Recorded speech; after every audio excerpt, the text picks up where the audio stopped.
أعوذ بالله من الشيطان الرجيم. بسم الله الرحمن الرحيم. الحمد لله رب العالمين والصلاة والسلام على أشرف الأنبياء والمرسلين سيدنا محمد وعلى آله وصحبه أجمعين. Terima kasih pada pengacara majlis yang saya muliakan Tuan Haji Bahrain, Ketua Pegawai Operasi Wakaf An-Nur, wakil daripada Motek, wakil daripada IPC, ibu ayah, anak-anak yang dirahmati Allah Subhanahu wa taala. Alhamdulillah, syukur kita rafakkan kehadrat Allah Subhanahu wa taala pada tengah hari ini, pagi ini, sempena program Mosque Open Day anjuran Masjid Sultan Iskandar Bandar Dato' On dengan kerjasama Islamic Tourism Center. Kita dapat adakan program bermacam-macam sehinggalah ke saat ini, dan insya-Allah pada kali ini, waktu ini, kita akan sama-sama membicarakan tentang forum bual bicara, forum inspirasi Celik Mata Hati bersama dengan Puan Masitah Muhammad Afandi. Dan bagi pihak majlis, saya ucapkan jazakumullah khairal jazak. Terima kasih atas kesudian Puan dan suami dan serta tim yang sudi untuk bersama-sama terlibat dalam program Mosque Open Day pada kali ini. Jadi sebagaimana yang telah disebutkan pada awal oleh pengacara majlis pada awal tadi, kita jemput khas Puan Masitah ni untuk sama-sama kongsi-kongsi pengalaman dalam universiti kehidupan. Jadi pelbagai Allah Subhanahu Wa Taala berikan kepada setiap manusia ni ada bahagian masing-masing. Ada yang suka, ada yang duka, ada yang bermacam-macam kurniaan, tetapi bagaimana cara kita menerima atas apa yang Allah Subhanahu Wa Taala kurniakan. Jadi sebagai mukaddimahnya pada Puan, sebelum kita mulakan, untuk makluman, hari ini penglibatan daripada kalangan ibu ayah dan anak-anak, dan dalam masa yang sama ada program silang budaya di bawah bersama-sama dengan Parenthood daripada kalangan non-Muslim yang ada kecenderungan untuk datang ke masjid, bersama-sama memeriahkan program kita pada pagi ini. Jadi sebagai mukaddimah memulakan forum kita pada pagi ini, mungkin Puan boleh mulakan sedikit latar belakang kehidupan dan kerjaya yang sekarang dijalankan sebagai pembuka ta'aruf kita dalam sisi forum kita pada kali ini. Silakan Puan. Terima kasih banyak Ustaz. Assalamualaikum warahmatullahi taala wabarakatuh dan selamat pagi. Saya Masitah binti Muhammad Afandi atau lebih senang dikenali dengan panggilan Mashi. Saya merupakan seorang CEO atau Ketua Pegawai Eksekutif bagi syarikat kecil kami, NM Equans dan Berhad, yang mana syarikat kami merupakan sebuah syarikat yang kami terbuka pada tahun 2014 hingga ke hari ini. Berlokasi atau bertempat beroperasi di Taman Damansara Alif Johor Bahru. Saya berusia lebih kurang 32 tahun ni Ustaz, Alhamdulillah. Berasal dari Johor Bahru. Ramai orang keliru, orang ingat saya orang Kuala Lumpur. Tapi sebenarnya saya adalah orang Johor Bahru, Johor, Alhamdulillah. Membesar di sini, mendapatkan pendidikan awal di sini, Sekolah Kebangsaan Seri Alma. Kemudian meneruskan persekolahan di Sekolah Sultan Ibrahim Girls School dan menyambung pengajian diploma di Open University Malaysia School. Itu sedikit latar belakang. Latar belakang. Jadi sebenarnya dekat sini kita dapat satu jawapan dah. Puan sebenarnya orang Johor. Johor, ramai orang ingat saya bukan orang Johor. Sebab bila tersebarnya video yang pertama itu agaknya mungkin menyangka Puan asal daripada Kuala Lumpur. Tapi asbab tabayun penjelasan ni kita dapat maklumat berkaitan tentang Puan yang asalnya Johor dan memang anak jati Johor dan anak jati Johor, Alhamdulillah. Baik, nama Puan pernah menjadi satu sebutan pada satu masa dulu bila satu video yang dimuat naik pada media sosial yang banyak dikongsi. Pastinya berkaitan tentang perkongsian pengalaman yang menjadi salah satu inspirasi dalam kehidupan. Kita sedia maklum, kadang-kadang ada orang-orang biasa yang tapi nampak luar biasa. Ada orang-orang yang biasa tapi memberikan satu pelajaran manfaat dalam kehidupan orang lain. dan secara tak langsung rupa-rupanya dalam masa viralnya video itu adanya tentang penceritaan, penerimaan dan bagaimana sikap Puan sendiri yang mengalami pengalaman tersebut dan juga bagaimana kita sendiri yang melalui pelbagai proses kehidupan. Jadi kalau tak keberatan, mungkin Puan boleh kongsikan pada kita tentang kronologi peristiwa tersebut. Ini sebagai untuk kita ingat balik dan bagaimana sikap kita dalam menghadapi apa yang Allah SWT datangkan. Sebenarnya pada tahun lepas, sejak daripada tahun lepas, syarikat sangat bergerak aktif dalam kolaborasi bersama Institut Pengajian Tinggi macam College Community, College Vocational dan IPTA, IPTS yang mana mempunyai aliran TVET. Sebab kita syarikat yang terlibat secara langsung mengambil pelajar-pelajar untuk latihan industri. Jadi bila kita dah aktif collaboration dengan IPT ni, tahun ini dia punya jemputan-jemputan untuk sesi perkongsian bersama pelajar agak banyaklah kita terima. Maka pada bulan Mac yang lepas, pada 21 hari bulan Mac 2023, 2 hari sebelum kita berpuasa tahun ini, Ustaz, saya menerima jemputan dari College Community Sabak Bernam Selangor. So pada hari kejadian kita bertolak sebelum subuh sebab majlisnya bermula sekitar jam 8.30 pagi. Jadi sampai dekat Sabak Bernam, kita teruskan majlis sesi sharing untuk onboarding pelajar latihan industri yang mana pelajar-pelajar yang dah tamat pembelajaran atau pengajian, diorang nak masuk ke industri. So kita buatlah sesi sharing sebab kita ada pengalaman melatih hampir 56 pelajar latihan industri dalam syarikat kami. Jadi majlis berakhir sekitar sebelum zuhur. Sebelum zuhur kita bertolak balik dari Sabak Bernam ke Johor Bahru. Pada hari kejadian, saya dengan suami ni biasanya pergi mana-mana sama-sama. Tapi pada hari kejadian Allah takdirkan suami bersama dengan satu yayasan ataupun satu NGO untuk membantu mangsa banjir di Batu Pahat. Jadi beliau dengan tim ke Batu Pahat, saya dengan tim ke Sabak Bernam. So kita plan-plan lah, nanti on the way daripada Sabak Bernam tu kita mungkin bertemu separuh jalan untuk kita balik sama-sama ke Johor Bahru.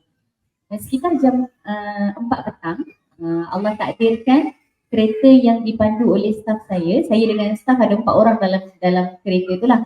So staf yang memandu, sebelah staf tu ada seorang lagi staf saya, Allahyarham Zaini Izzaudin. Saya duduk di belakang staf yang meninggal dunia tu dan sebelah ada lagi seorang staf lah. Ketika dalam perjalanan nak balik tu dekat Aikerom Melaka, kilometer 193, kereta hilang kawalan secara tiba-tiba, dia macam malfunctioning. So terhempas ke sebelah kiri dan Allah takdirkan berbetulan sebelah kiri tu ada lori 15 tan. Jadi kami terhempas ke sebelah kiri tu, kita yang langgar lori lah, jadi kita terhempas ke tepi lori tu. Jadi sebelah kiri kereta tu remuk teruk menyebabkan Allahyarham staf saya seorang tersepit. Tapi dia tak meninggal di tempat kejadian lah, dia meninggal sehari kemudian.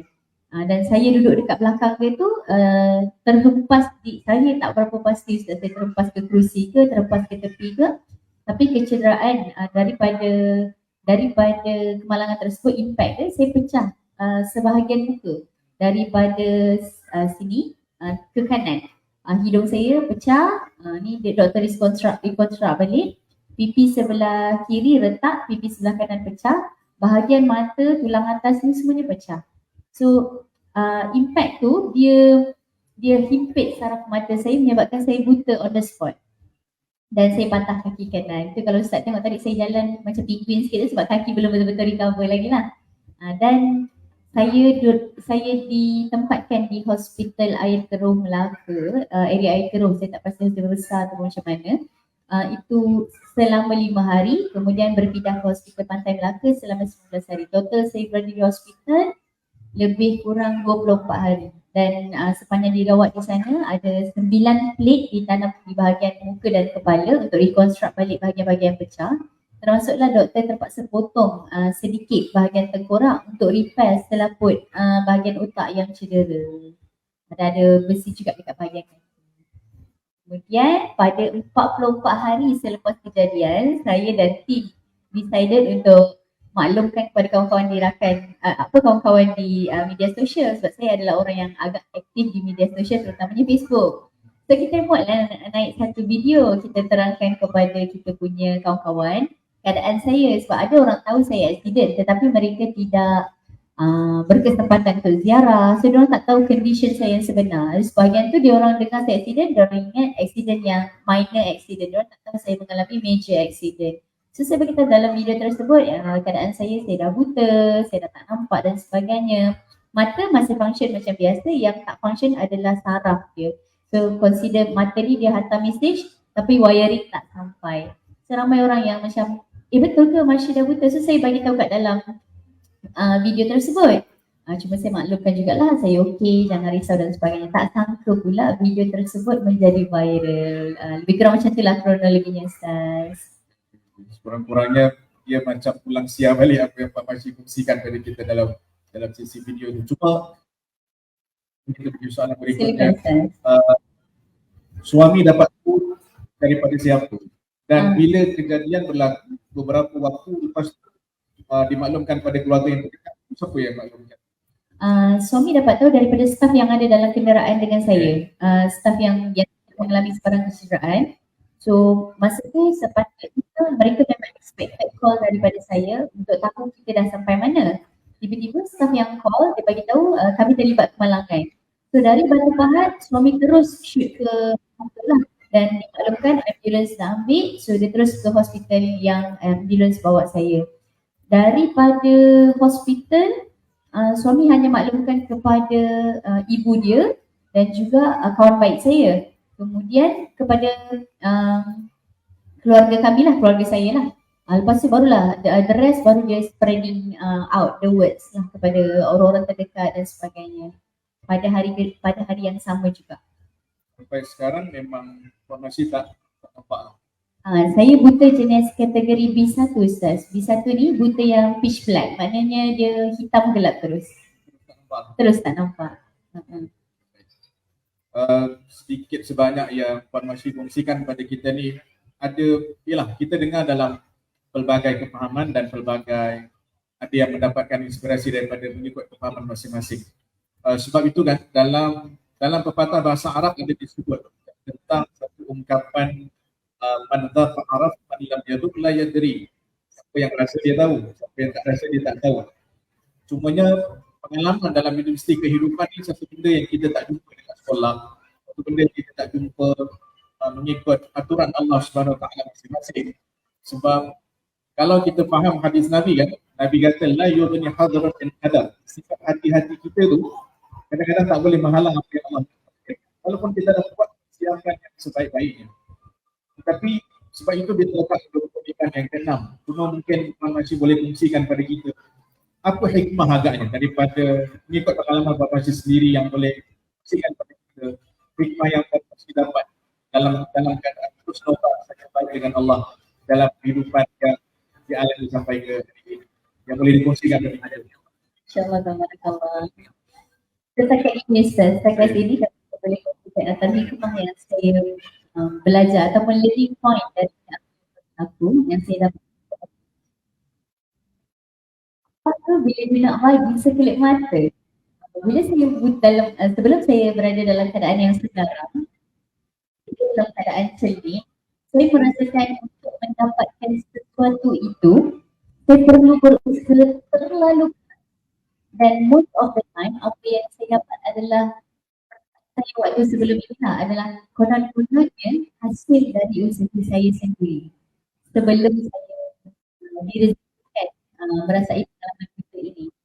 Tapi selepas saya direzekikan merasai pengalaman buta ni, Allah bagi saya satu learning point bahawa bukan semua perkara yang Allah nak bagi dekat kita tu perlukan effort kita ataupun based on usaha kita semata-mata. Tidak. Most of the time adalah terpulang kepada bahasa kita suka hati Allah nak bagi. Macam mana dia nak bagi, bila dia nak bagi, Allah punya urusan. Macam lepas saya buta Ustaz, antara benda yang hikmah yang saya dapat adalah ketika saya buta, saya direzekikan bertemu dengan orang-orang hebat, bertemu dengan para asatidzah, dengan alim ulama, sebagai contoh Syekh Zainul Asri, Ustaz Don Daniel, Ustaz Rahman Khairi, Ustaz Syahmugam, Ustazah Asma Harun, Ustaz Wadi Anwar dan sebagainya. Sedangkan masa saya celik, saya dengan suami ada satu perancangan untuk mencari mereka-mereka ini, untuk mencari ustaz-ustaz, minta doa dan sebagainya. Tapi jalan tu macam tak begitu mudah. Ada saja perancangan yang kita buat sekat-sekat. Tapi lepas saya buta, Allah mudahkan, Allah lorongkan, Allah tunjukkan kepada saya bahawa hikmah daripada engkau buta ini lebih kita apabila aku lorongkan ke arah boleh berjumpa dengan orang-orang hebat, boleh berjumpa dengan orang yang lebih dekat pada taraf yang baik dalam agama berbanding saya dan sebagainya.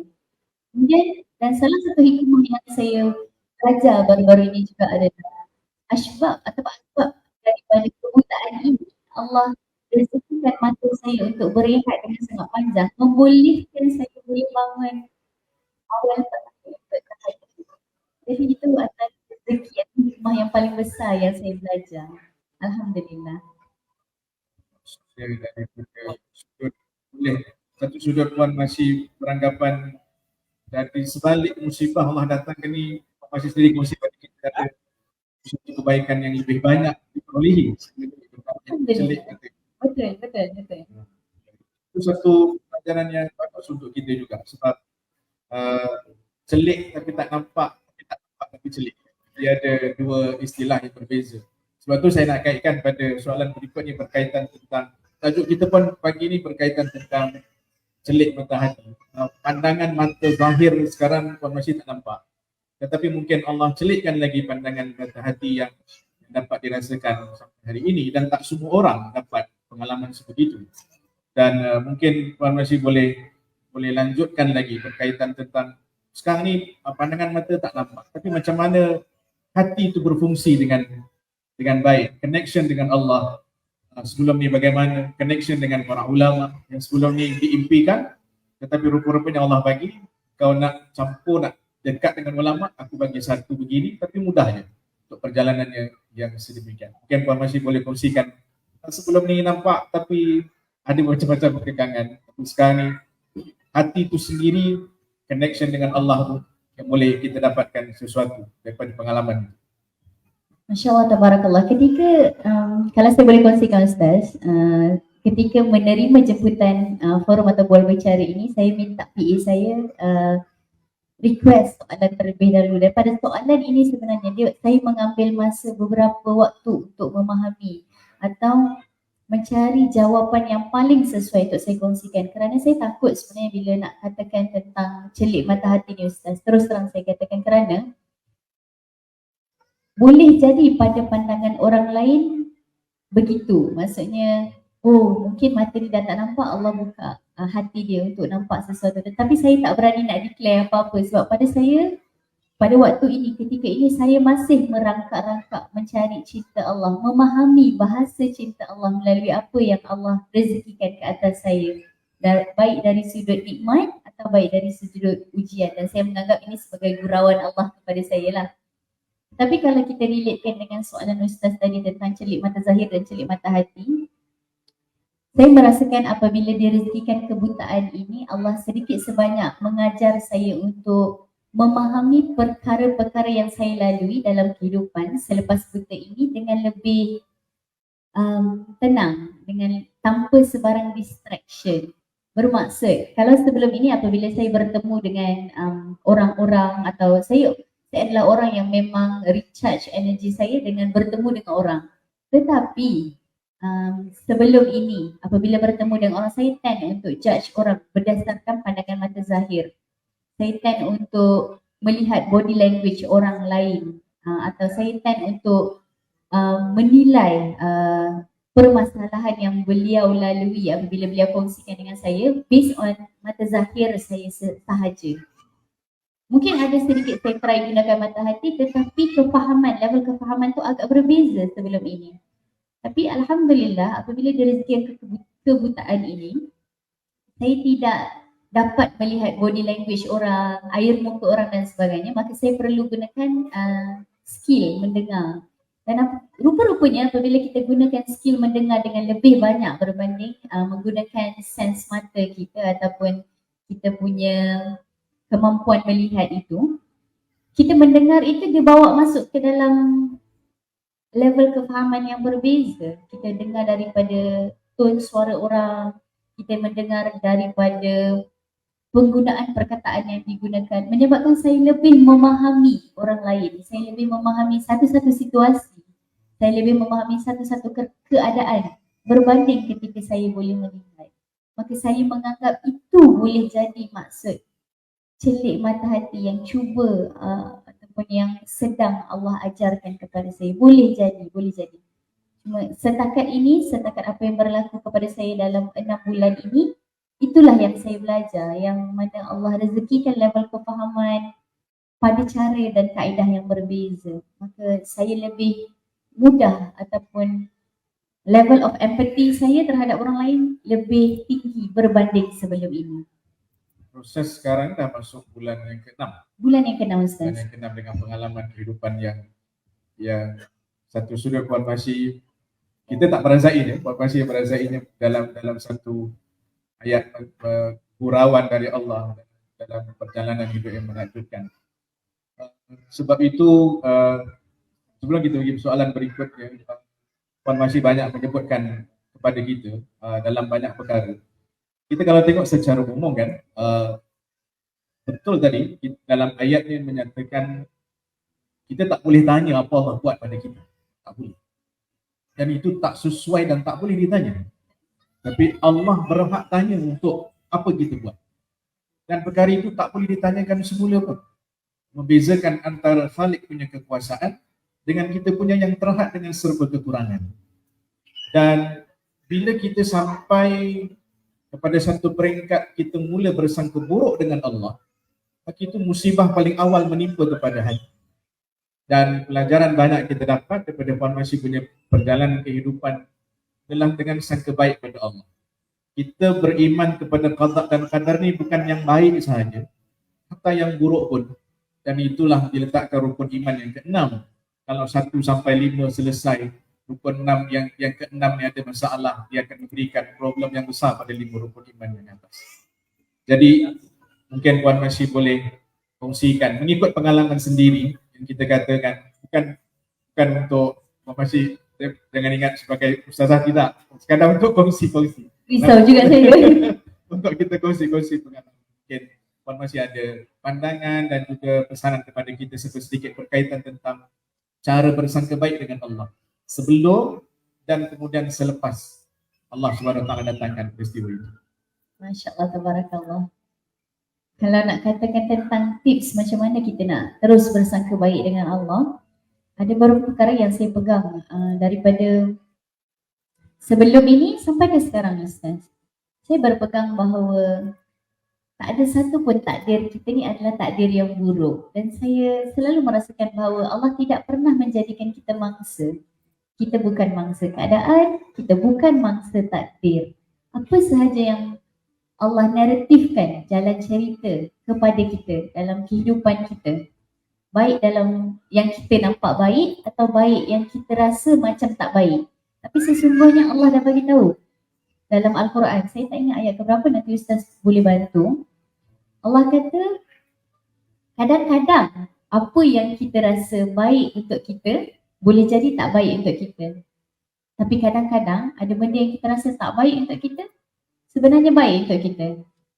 Dan saya sangat berpegang kepada perkara tersebut. Mungkin ada setengah orang merasakan macam mana nak tengok nak rasa buta tu baik, macam mana nak rasa accident tu baik. Saya pula menggunakan pendekatan latihan menukar cara fikir atau latihan melihat perspektif, angle-angle yang berbeza apabila sesuatu berlaku dalam kehidupan kita. Dan saya telah direzekikan untuk membuat latihan ini sebelum daripada direzekikan kemalangan ini lagi, yang mana saya direzekikan sebuah sistem yang sangat, alhamdulillah, Allah rezekikan saya seorang suami yang sentiasa membantu memberi perspektif atau sudut pandang yang berbeza dalam kehidupan. di setiap keadaan dalam kehidupan kami sebelum ini Ustaz, suami sentiasa mengingatkan bahawa apa sahaja yang Allah letakkan dalam kehidupan kita, sebenarnya kat depan tu ada perkara baik yang Allah dah siapkan atau dah sediakan. Sebagai contoh, saya ambil kalau saya boleh kongsikan sedikit Ustaz. Saya dengan suami dah berkahwin selama 11 tahun Alhamdulillah. Tetapi masih belum direzekikan zuriat.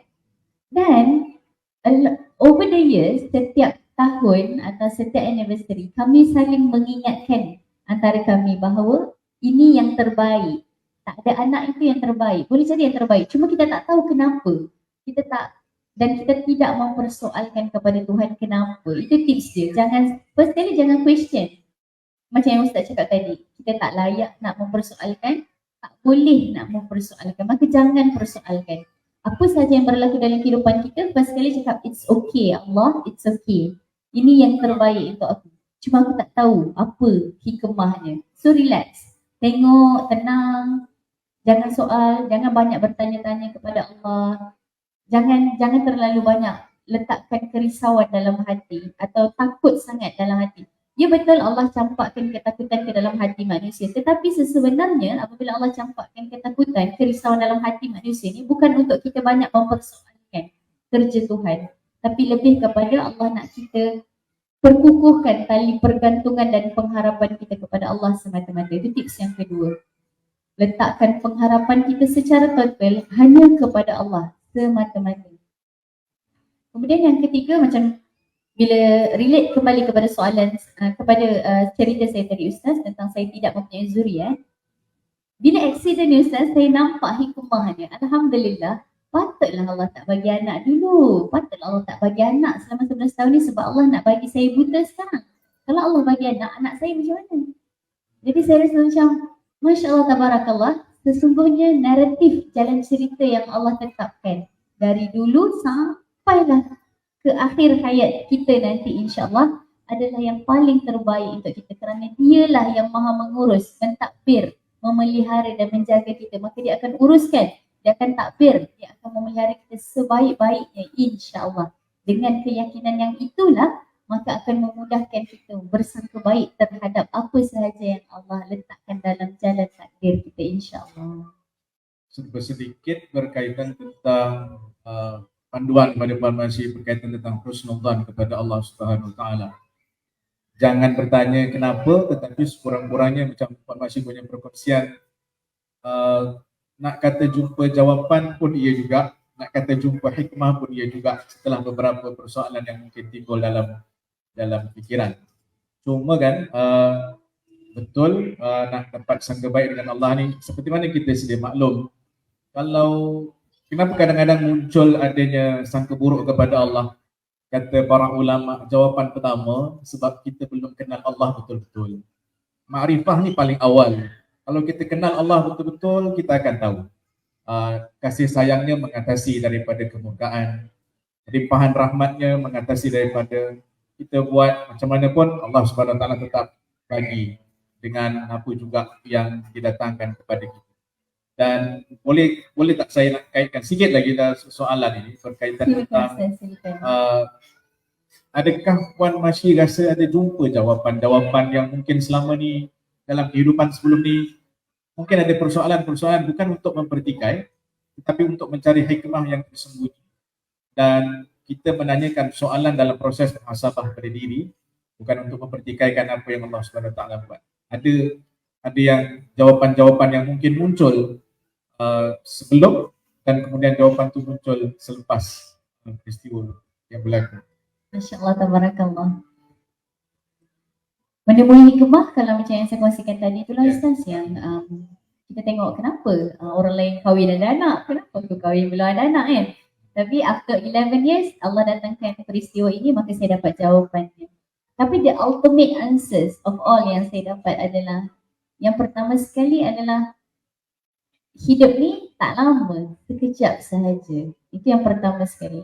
Dia adalah satu jawapan kepada persoalan yang selama ini sepanjang hidup saya. Saya selalu rasa macam kenapa sebenarnya kita kena ada dekat dunia ni. Of course ustazah dah cakap dengan kita, oh kita ada kat dunia untuk kita beribadah. Tapi secara teorinya ataupun um, dia macam umpama macam itu ilmu buku. Macam mana nak faham secara praktikalnya dalam kehidupan, dan Allah rezekikan saya untuk faham betul.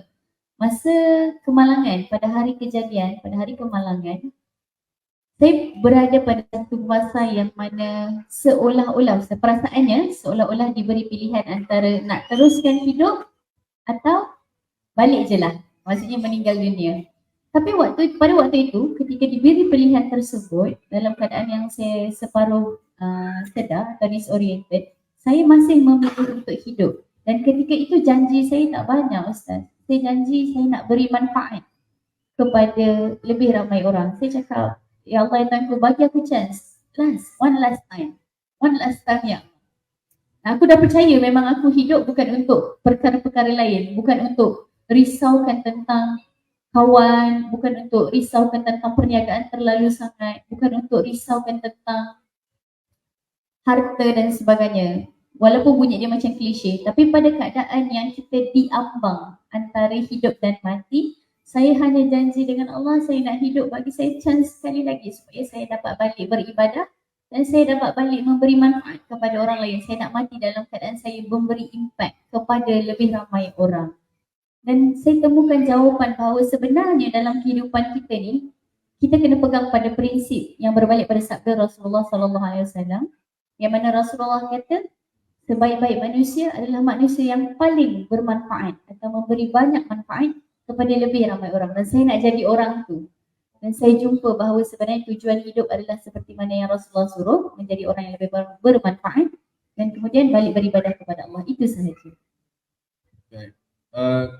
Sebagai manusia biasa, dalam proses pemulihan tu pernah ke Puan rasa macam betul Puan rasa Puan kata tadi, janji dengan Allah, minta dengan Allah supaya bagi satu peluang untuk all out apa yang sebelum ini tak dapat dilakukan. Tapi dalam proses sebagai manusia biasa, pernah ke melalui satu proses yang kadang-kadang tiba-tiba pada rasa macam nak give up dengan apa yang telah katakan dulu.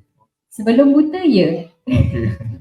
Tapi selepas buta, Alhamdulillah Ustaz, Allah rezekikan saya untuk sangat fokus pada matlamat ataupun purpose ataupun apa yang saya janjikan waktu saya dekat ICU tu, waktu saya kat kecemasan, waktu saya dengar doktor cakap this is just gonna be it's gonna be on her.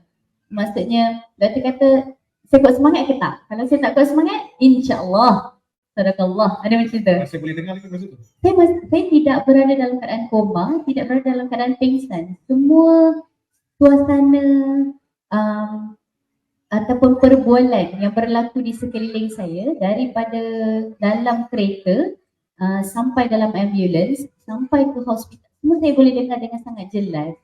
Maka saya dapat dengar beberapa conversation in between. Saya macam terlelap sekejap, disoriented, saya tak berapa tahu waktu siang, waktu malam pukul berapa dan sebagainya tu. Saya mendengar beberapa conversation yang mana menyatakan bahawa keadaan saya waktu itu bergantung kepada semangat saya sendiri juga. Dan bila saya perhatikan kembali, kenapa saya tak, Alhamdulillah Allah belum rezekikan lagi, ataupun moga Allah tak rezekikan rasa down tu lah. Sebab saya sangat fokus pada matlamat, purpose dan janji saya bahawa kalau saya direzekikan untuk sekali lagi, satu lagi peluang ya Allah untuk teruskan hidup ini, saya fokus pada matlamat untuk memberi impact, memberi manfaat kepada orang lain. Jadi saya tak rasa saya ada masa untuk give up. Saya malah sekarang saya berada pada keadaan yang sangat percaya bahawa mati itu boleh berlaku pada bila-bila masa. Maka saya perlu kejar masa yang berbaki ini untuk fokus pada tujuan dan janji saya untuk memberi manfaat kepada lebih ramai orang. Baik, kat situ kita dapat jawapan sebenarnya. Kalau dalam ilmu yang kita sedia maklum, masih pun maklum, antara ilmu yakin kepada ainul yakin sampai kepada hakul yakin. Ilmu itu nak diyakinkan berdasarkan apa dia nampak, dan nampak tu pula Allah kata aku bagi kau rasa betul-betul lah, sampai satu peringkat dia sampai kepada peringkat hakul yakin. Sebelum kita teruskan kepada Puan Masyi, kita dah nak sampai ke penghujung sebenarnya dalam keadaan cerita ni. Dia seronok dengan pengalaman. Ada sebahagian pengalaman yang boleh kita ambil daripada insan-insan yang bertuah yang direzekikan oleh Allah. Hadirin hadirat, masa ada berlaku dialog di antara Iblis dengan Nabi Isa pada masa itu kan. Kata Iblis kepada Nabi Isa, bukankah Allah Subhanahu Wa Taala itu kalau nak menentukan sesuatu berlaku tidak akan berlaku? Kata Nabi Isa, betul? Bukankah kalau Allah tak izinkan sesuatu perkara itu tak berlaku, dia tak berlaku? Betul? Kata Iblis apa? Kepada Nabi Isa, cuba kau naik atas puncak gunung, kau terjun, tengok mati ke tak? Apa jawapan Nabi Isa? Dalam hidup, kita tak boleh sekali-kali memuji Allah, tak boleh. Kita nak test diri kita ni jadi ke tak jadi? Tak boleh. Dan itu bukan berada pada rencana makhluk yang sangat kurang dan lemah serta fakir, miskin, semuanya. Letak kekurangan makhluk, itulah segala kekurangan terhimpun pada makhluk. Tapi bila kita cerita tentang Allah, itulah terhimpunnya segala kesempurnaan, keagungan dan segala apa yang terhimpun di situ. Sebab itu kita sebutkan tadi, ma'rifah, kenal Allah tu betul-betul. Kata Nabi Isa, kita tak boleh puji Allah. Terjun tengok mati ke tak? Jawapan kata Nabi Isa kepada Iblis. Tapi Allah boleh memuji kita. Berdasarkan ikut apa yang Puan Masih kongsikan pada awal tadi, terpulang kepada Allah. Aku nak tengok begini, yang kenal kita, diri kita, hati kita, yang boleh nilai kita. Ada yang lebih layak dan lebih sayang, lebih apa sahajalah. Iaitu kecuali kepada Allah Subhanahu Wa Taala. Jadi dah nak masuk ke fasa-fasa akhir ni, mungkin Puan masih ada sikit-sikit pesanan dalam perjumpaan kita pada tengah hari ini istimewa sebab dia sempena dengan most of the day, minggu pelancongan Islam. Tapi sedikit sebanyak ada cetusan inspirasi yang boleh kita ambil dengan asbab kita bertemu dengan insan-insan pilihan Allah. Insan-insan pilihan Allah ni maksudnya yang diberi nikmat pun pilihan, yang diberi ujian pun pilihan. Yang Puan masih boleh kongsi pada kita sedikit. Masya-Allah, tabarakallah.